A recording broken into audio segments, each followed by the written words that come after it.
Hello and welcome to personal finance bulletin money time. मैं हूं आपके साथ मीनू शर्मा और इस बुलेटिन में मैं आपको बताऊंगी आपकी जेब और जिंदगी पर असर डालने वाली पर्सनल फाइनेंस, बिजनेस और पॉलिसी से जुड़ी तमाम बड़ी अपडेट्स। तो चलिए फटाफट शुरू करते हैं इस बुलेटिन में खबरों का सिलसिला।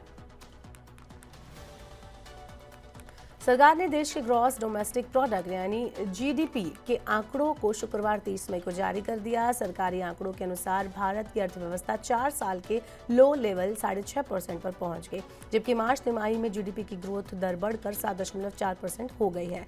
सरकार ने वित्त वर्ष 2025 के लिए नॉमिनल जीडीपी ग्रोथ दर को 9.9% से घटाकर 9.8% कर दिया।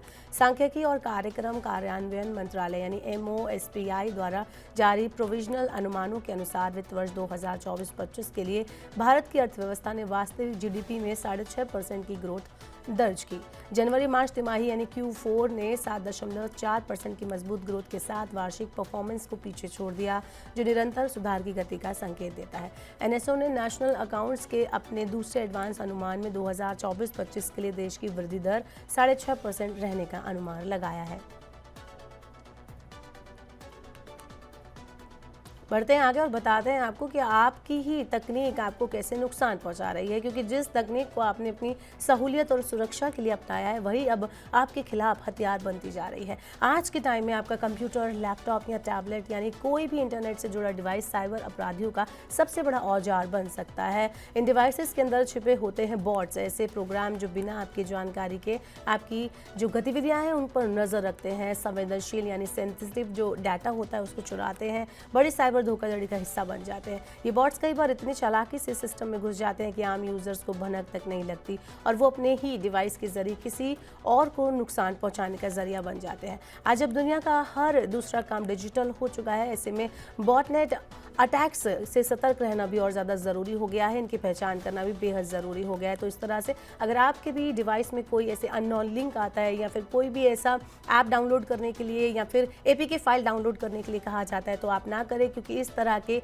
धोखाधड़ी, साइबर क्राइम, साइबर ठगी बहुत ज़्यादा बढ़ चुकी हैं। बढ़ते हैं खबरों में आगे। इंडिगो एयरलाइन इस साल 10 नए विदेशी शहरों के लिए अपनी सीधी उड़ानें शुरू करेगी। इनमें लंदन और एथेंस शामिल है। कंपनी के CEO पीटर एल्बोर्स ने शुक्रवार को नई दिल्ली में ये जानकारी दी। अन्य शहरों में एम्स्टर्डम या Netherland, Manchester UK, Copenhagen Denmark, Siem Reap Cambodia और मध्य एशिया के 4 शहर भी शामिल हैं। भारत में हवाई यात्रा की मांग बढ़ रही है और इसके लिए सुविधाएं भी बढ़ रही हैं। इंडिगो जुलाई से मुंबई से मैनचेस्टर और एम्स्टर्डम के लिए बोइंग 7879 विमानों के साथ उड़ानें शुरू करेंगी। मैनचेस्टर की जो उड़ानें हैं वो इंडिगो की पहली लंबी दूरी की उड़ानें होंगी। इंडिगो 90 से ज़्यादा भारतीय शहरों और 40 विदेशी शहरों के लिए उड़ानें भरती है। ये रोज़ाना 2300 से ज़्यादा उड़ानें संचालित करती है और इनके पास 430 से ज़्यादा विमान हैं। इंडिगो के मुताबिक दिल्ली से एम्स्टर्डम तक जाने के लिए आपको 37,000 से 40,000 रुपये तक चुकाने पड़ सकते हैं। चलिए अब आपको बताते हैं कि शेयर मार्केट का क्या हाल रहा। तो फॉरेन पोर्टफोलियो इन्वेस्टर FPI के मजबूत इनफ्लो के बीच शुक्रवार 30 मई को यानी आज शेयर मार्केट में गिरावट दर्ज की गई। घरेलू ग्रोथ के प्रति आशावाद के बावजूद जीडीपी आंकड़ों से पहले सतर्कता देखने को मिली। सेंसेक्स में शामिल कंपनियों में इन्फोसिस, टेक महिंद्रा, HCL टेक, इंडसइंड बैंक, महिंद्रा एंड महिंद्रा और टाटा कंसल्टेंसी सर्विसेज पिछड़ गई। लॉर्सन एंड टुब्रो, अडानी पोर्ट्स, इटर्नल, नेस्ले, सन फार्मा और मारुति के शेयरों में बढ़त आज दर्ज की गई। आखिरकार निफ्टी 79.90 अंक यानी 0.32% की गिरावट के साथ 24,800 अंक के नीचे 24,753 अंक पर बंद हुआ, जबकि सेंसेक्स की अगर हम बात करें तो 182 अंक यानी 0.22% गिर कर ये 81,450 अंक पर बंद हुआ। भारतीय शेयर बाजार ने मई के एंड में कारोबारी सत्र को लाल निशान में समाप्त किया। टेक, ऑटो और मेटल के शेयरों में भारी बिकवाली यहां पर देखने को मिली। इसके कारण इंडेक्स थोड़ी तेजी के बाद नीचे आ गया। PSU शेयरों ने बाजार को बहुत कम सपोर्ट दिया, जो इंडेक्स को ऊपर उठाने के लिए पर्याप्त नहीं था।